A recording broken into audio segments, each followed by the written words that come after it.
العالمین ارشاد فرما رہا ہے، اور ہم نے مقرر کر دیے ان کے لیے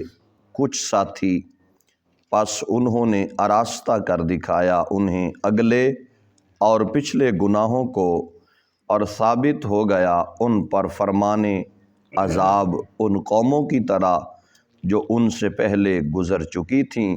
جنوں اور انسانوں سے وہ سب اگلے پچھلے نقصان اٹھانے والے تھے۔ محترم حضرات، قرآن کریم فرقان حمید کی اس آیت مبارکہ میں اللہ تبارک و تعالی گزرے ہوئے حالات اور قیامت تک آنے والے تمام حالات کا ذکر اس ایک آیت مبارکہ میں فرما رہا ہے۔ ارشاد باری تعالیٰ ہے کہ وہ لوگ جن کے لیے مقرر کر دیے گئے ہیں کچھ ساتھی، کچھ لوگ، کچھ گروہ، کس کام کے لیے؟ وہ انہیں آراستہ کر کے دکھا دیتے ہیں ان کے جو پہلے گناہ گزر چکے ہیں اور جو آئندہ وہ گناہ کرنے والے ہیں، اور یہ ایسے لوگ ہیں کہ یہ خود بھی جہنم کا ایندھن بنیں گے اور جس کے ساتھ بیٹھیں گے اس کو بھی جہنمی بنا دیں گے،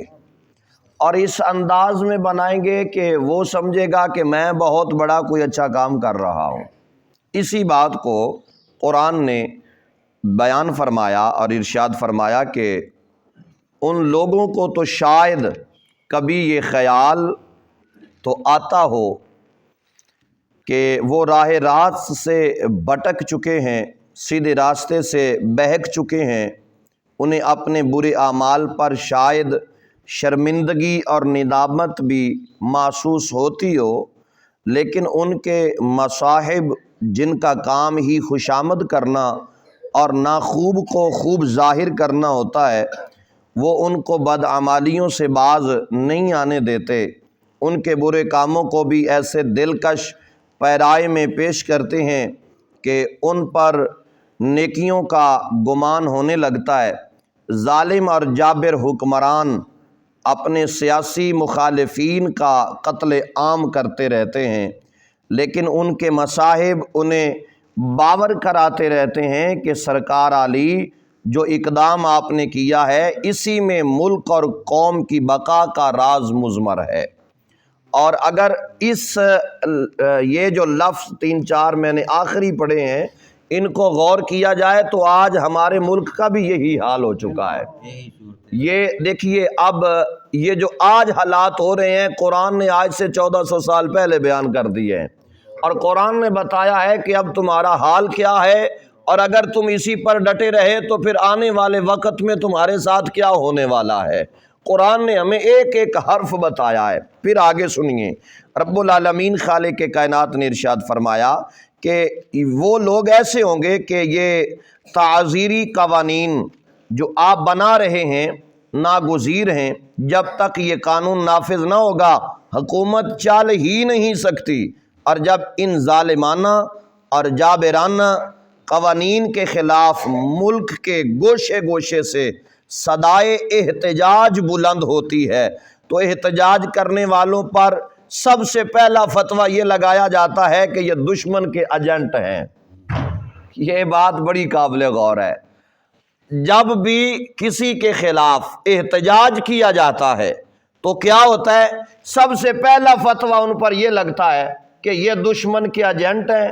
اس لیے ان کا کام یہ ہے کہ یہ ملک میں فتنہ فساد پھیلانا چاہتے ہیں، اور ان پر یہ الزام لگا دیا جاتا ہے، اور اس کا نتیجہ یہ ہوتا ہے کہ خوشامدی ٹولہ اپنے ممدوح کا بیڑا غرق کر دیتا ہے۔ ہر شخص کو اس قسم کے خوشامدیوں اور بدقماش دوستوں سے اپنے آپ کو دور رکھنا چاہیے، خصوصاً ارباب اقتدار لوگ جتنے بھی ہیں ان کا فرض ہے کہ وہ ایسے لوگوں کی گمراہی کی باتوں میں آ کر اپنے آپ کو اور اپنی قوم اور ملک کو تباہ و برباد نہ کریں۔ ہر وہ کام کریں جس میں ملک کا فائدہ ہو، ہر وہ کام کریں جس میں عوام کا فائدہ ہو، ہر وہ کام کیا جائے جس میں لوگ اللہ اور اس کے رسول کی طرف توجہ زیادہ دیں، اور وہ کام کیا جائے جس سے اللہ بھی راضی ہو جائے، اللہ کا محبوب بھی راضی ہو جائے۔ اور کفار قرآن کی ہیبت سے خوف زدہ ہیں، آج بھی خوف زدہ ہیں اور پہلے بھی خوف زدہ تھے، اور قیامت تک کفار قرآن کی ہیبت و جلال سے خوف زدہ رہیں گے۔ اور قرآن نے ہمیں واضح الفاظ میں بتایا ہے کہ کفار کبھی بھی تمہارے ساتھ اچھا سلوک نہیں کر سکتے، وہ تمہارے دشمن ہیں، کھلا دشمن ہے فرمایا تمہارا یہ کافر جو ہے، اور اس کے دل میں گھر کر جانے والی تاثیر سے لرزہ براندام ہیں۔ اس سے بچنے کی ایک ہی تدبیر انہیں سوجی ہے کہ جس وقت قرآن پڑھا جائے اس وقت شور مچانا شروع کر دیا جائے، نہ خود قرآن کو سنیں اور نہ دوسرے کو سننے دیں۔ یہ زاویہ کفار نے تیار کیا ہے کہ نہ تم نے خود قرآن سننا ہے اور نہ دوسروں کو سننے دینا ہے، کسی کو قرآن کے قریب نہیں جانے دینا، کسی کو قرآن کے نزدیک نہیں جانے دینا۔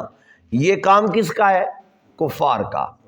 قرآن کے نزدیک نہ جانے دینا اور نہ خود جانا، یہ کام کفار کا ہے۔ آج بحمدہ ہی تعالی اللہ رسول کے فضل و کرم سے قوی امید ہے کہ ماہ رمضان المبارک شریف کا چاند جو ہے وہ انشاءاللہ نظر آئے گا، اور نماز عشاء کی جماعت کے بعد نماز تراویح کی صورت میں قرآن بھی پڑھا جائے گا انشاءاللہ۔ تو اگر قرآن کی اس آیت مبارکہ کو دیکھا جائے تو پھر ہمیں بہت زیادہ غور کی بات یہ ہے کہ ہم نے قرآن سننے کا اہتمام لازمی کرنا ہے۔ قرآن سننے کے لیے ہم نے مسجد میں لازمی آنا ہے۔ قرآن پڑھا جائے تو قرآن پڑھنا یہ نبی پاک کی سنت ہے، اور قرآن کو سننا فرض ہے۔ اس لیے فرض جو ہے یہ ایسے ادا نہیں ہوتا کہ ہم گھروں میں بیٹھے رہیں یا بازاروں میں چوکوں میں وہاں پر باتیں کرتے رہیں ساری ساری رات، وہاں پر ہمیں کوئی مسئلہ نہ ہو، اور جب مسجد میں آ کر 1 گھنٹہ میں قرآن سننا پڑ جائے تو پھر ہم بیمار بھی ہو جاتے ہیں، پھر ہمیں بڑی پریشانی بھی لاگو ہو جاتی ہے، پھر طرح طرح کے مسائل بھی سامنے آ جاتے ہیں۔ تو ایسا نہ ہو، قرآن کو سننے میں ترجیح دینا۔ ہاں اگر کوئی ایسا شرعی عذر ہو، کوئی شرعی مسئلہ ہو